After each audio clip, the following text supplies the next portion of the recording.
안녕하세요. 미아입니다. 오늘 저와 함께 공부해 볼 내용은 화장품의 품질 요소입니다. 화장품의 품질 요소 중에는 크게 네 가지가 있는데요. 안전성, 안정성, 유효성, 사용성입니다. 그러면 한 가지씩 살펴볼게요. 품질 요소 중에 가장 중요하다고 할 수 있는 건 바로 안전성입니다. 우리 신체의 안전과 관련이 있기 때문이에요. 안전성은 말 그대로 피부와 신체에 대한 안전을 보장하는 성질을 말하는데요. 화장품과 의약품의 차이가 뭔지 아시나요? 의약품은 보통 우리가 아플 때 사용하는 것이기 때문에 병이 나으면 계속 사용하지는 않죠. 바로 단기간 사용한다는 건데요. 화장품은 어떨까요? 혹시 사용하는 화장품의 효과가 좋아서 피부가 매끈해지거나 기미나 잡티가 옅어지면 화장품 사용을 중단하시나요? 아마 그런 분들은 거의 없을 거예요. 오히려 더 열심히 바르시겠죠? 이렇게 화장품은 장기간 그리고 오래도록 사용하기 때문에 안전성이 더욱더 중요하게 되는데요. 따라서 화장품으로 사용하기 위해서는 피부 자극, 감작성, 즉 알레르기, 이상 반응 등을 최소화하기 위해 안전성 확보가 필수입니다. 화장품으로 사용되기 위해서는 여러 안전성을 확인하는 시험도 있는데요. 여기 보이는 게 안전성을 확인하기 위한 시험들의 종류입니다. 먼저 단회 투여 독성 시험인데요. 이 시험은 동물에 투여하여 반수치사량을 산출해서 위험성을 예측하는 시험이에요. 반수치사량이란 한 무리의 실험 동물 50%가 사망하는 독성 물질의 양으로 이 반수치사량이 낮을수록 위험하다고 할 수 있어요. 반수치사량이 낮다면 그만큼 적은 양으로도 이 동물들을 사망시킬 수 있다는 뜻이기 때문이겠죠? 다음은 1차 피부 자극 시험 자료입니다. 이건 동물이 아닌 우리 피부에 1회 투여했을 때 자극성을 평가하는 것이고요. 안점막 자극 또는 그 밖의 점막 자극 시험 자료 역시 안전성을 확인하는 데 필요한 시험입니다. 이 시험은 동물이나 대체 시험을 통해 눈이나 그 외 점막에 들어갔을 때 위험성을 예측하는 시험이고요. 피부 감작성 시험은 피부에 투여했을 때 접촉으로 인한 감작, 즉 알레르기 반응을 평가하는 시험입니다. 광감작성과 광독성은 자외선과 관련이 있는 시험이에요. 광감작성은 자외선에 의해 생기는 접촉 알레르기를 평가하는 시험이고요. 광독성은 자외선에 의해 생기는 자극성을 평가하기 위해서 하는 시험으로 UV 램프로 조사가 됩니다. 마지막 인체 첩보 시험인데요. 인체 패치 테스트라고도 하고요. 등이나 팔 안쪽의 펫의 첩보에서 피부의 자극성이나 알레르기를 평가하는 시험이에요. 이렇게 시험의 종류에 대해서 간단히 설명을 드렸는데요. 이 시험들에 대한 자세한 시험 방법과 관련된 내용은 저희 책 부록에 들어있으니까 자세히 살펴보시면 좋을 것 같아요. 오늘은 이런 종류의 시험이 있다는 것, 이 종류들만 분명하게 알고 넘어가시면 좋을 것 같아요. 이렇게 다양한 시험을 거치고 나온 제품이라도 사용 중에 문제가 생길 수 있겠죠. 우리는 이렇게 화장품 사용 중 발생하게 된 안전과 관련된 정보들을 보고하게 되는데요. 누가 이런 보고를 할까요? 내용을 보시면 의사, 약사, 간호사, 판매자, 소비자 또는 관련 단체의 장들은 이런 안전성에 대한 문제들을 보고하게 됩니다. 이 강의를 들으시는 분들 중에는 의사, 약사, 간호사 분들도 계시겠지만 아마 대부분은 판매자나 소비자에 해당이 될 거예요. 즉, 화장품 사용 중 안전성과 관련해 문제가 발생하거나 알게 되었다면 누구나 보고할 수 있고 또 보고해야 하죠. 이러한 안전성 정보는 식품의약품안전처장이나 화장품 책임 판매업자에게 식약처 홈페이지, 그리고 전화, 우편, 팩스, 정보통신망을 이용해서 보고할 수 있습니다. 여기 내용 중에 유해 사례라는 말이 나오는데요. 저희가 유해 사례, 중대한 유해 사례, 실마리 정보, 안전성 정보와 관련한 단어는 이 단원의 용어 사전으로 내용을 뺐어요.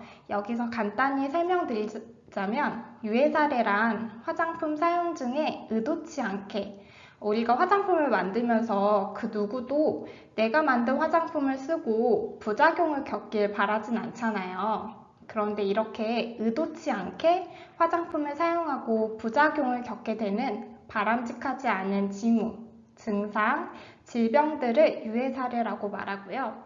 그 화장품과 반드시 인과관계를 가져야 하는 것은 아니에요.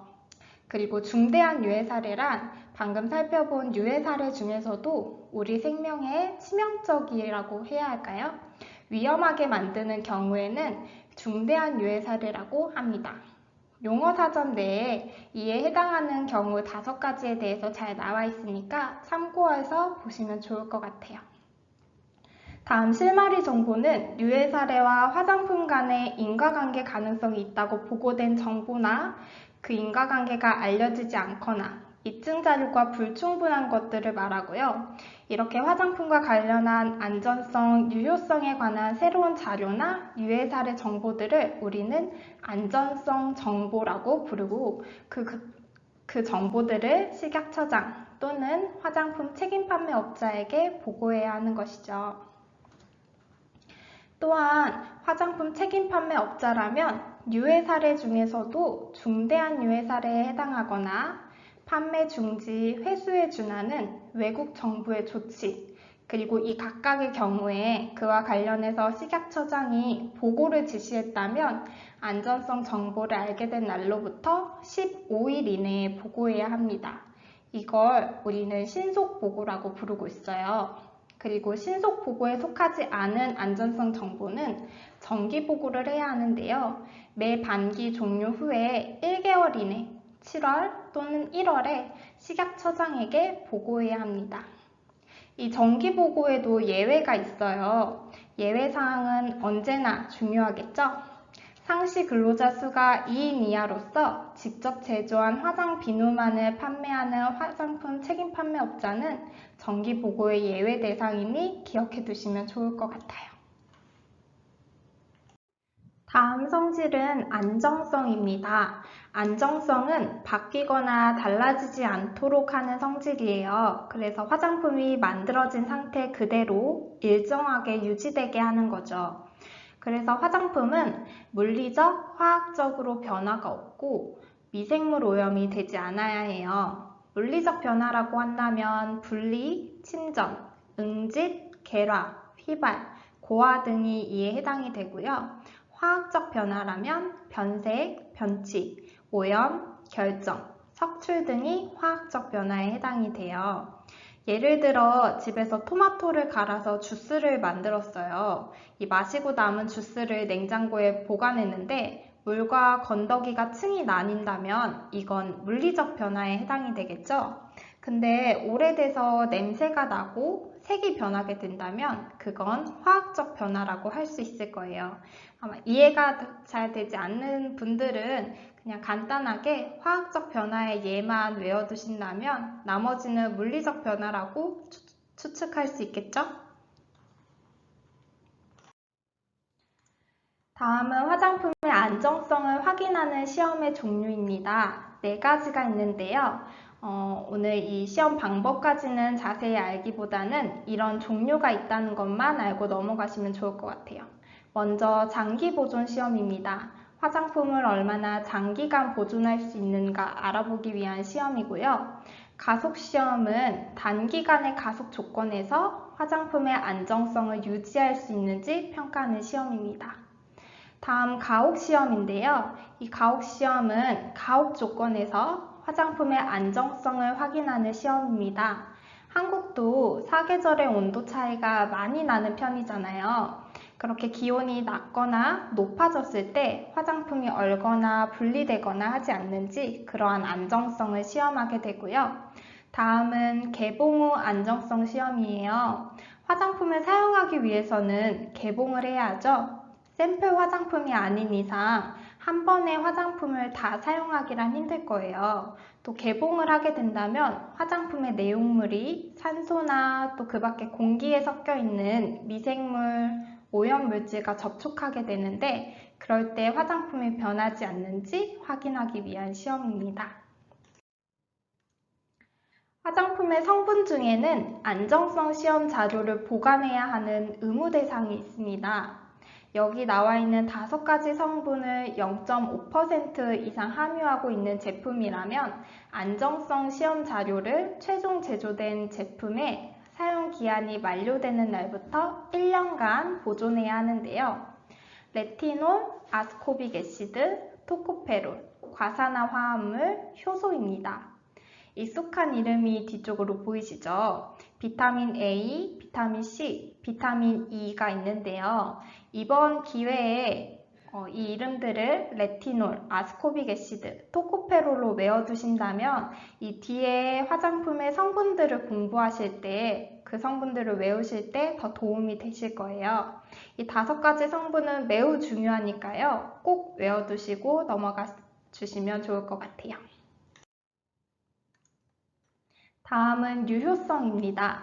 유효성은 화장품에서 기능을 나타내는 성질인데요.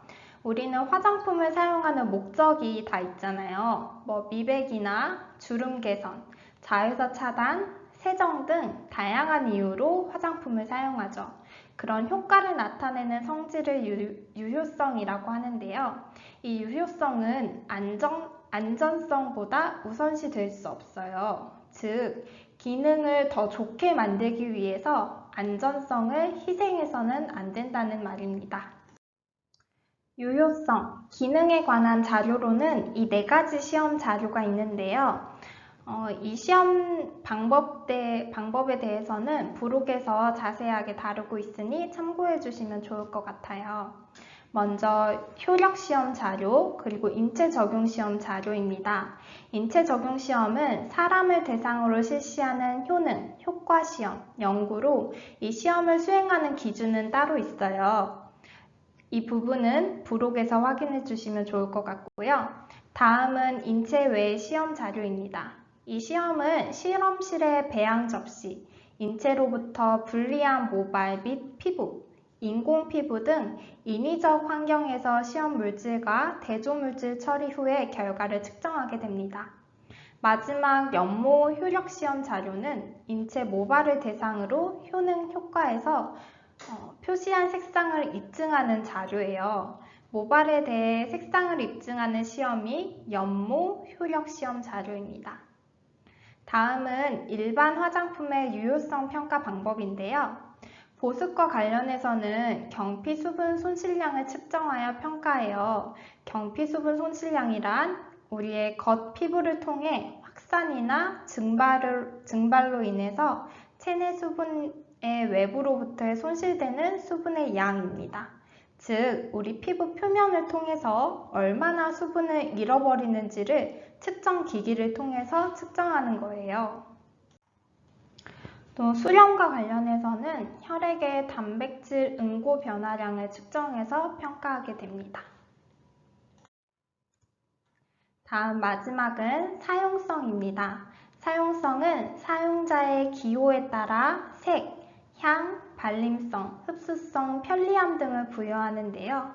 이 사용성이 다른 품질 요소인 안전성, 안정성, 유효성보다 중요하진 않지만 소비자들에게는 다른 색에 못지않게 중요하게 여기는 게 이 사용성이라고 할 수 있겠죠?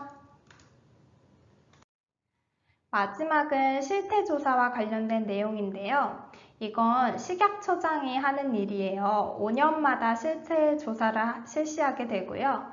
다음 아래의 내용을 포함한 실태조사를 실시합니다. 내용을 보시면 아시겠지만 화장품을 사용하는 소비자의 안전과 관련되어 있어요. 제품별 안전성 자료를 작성, 보관하고 있는지, 그리고 사용 후 이상 사례가 있는지 조사하고요. 화장품을 사용하는 소비자 중 가장 보호해야 하는 대상이 바로 영유아 또는 어린이들이겠죠. 이 영유아와 어린이 화장품에 대해서 광고 현황과 유통 현황에 대해서 조사합니다. 이 부분은 맞춤형 화장품 조제관리사가 하는 일은 아니라서 열심히 외우실 필요는 없겠지만 알아두시면 좋을 것 같은 내용이에요. 이렇게 해서 화장품의 품질 요소에 대한 내용은 끝이 났고요. 다음 1단원 마지막 강의 하나 남아 있습니다. 저랑은 그때 다시 만나서 화장품의 사후 관리에 대해서 알아보시죠. 안녕.